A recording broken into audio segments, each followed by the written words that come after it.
Alright, I actually already cut this, but I wanted to get this on video because this is pretty amazing. I've got this old log, or this old piece of timber here, a 4x4, and from this end I thought maybe this might be cedar.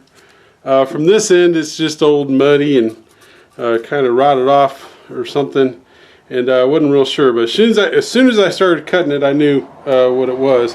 And I mean, I cut off just a razor thin piece of this, and as soon as I got it cut I was confirmed that that is indeed cedar. I mean, just a beautiful piece of wood.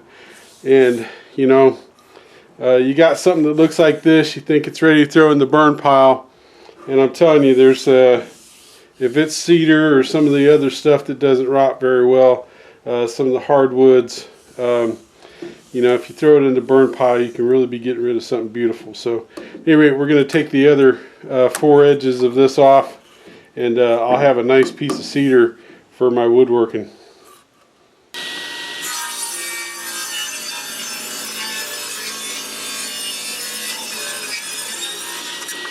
And I mean, look at that. That's just beautiful.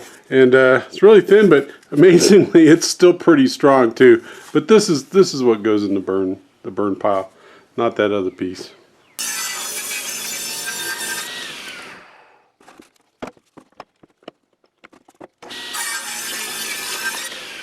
And I cut that one just a little bit thicker as far as my scrap piece goes, because I might use that on a birdhouse or something. So at any rate, that's what we got, a nice piece of cedar out of that old piece of throwaway 4x4 that looked like it was ready to go in the burn pile.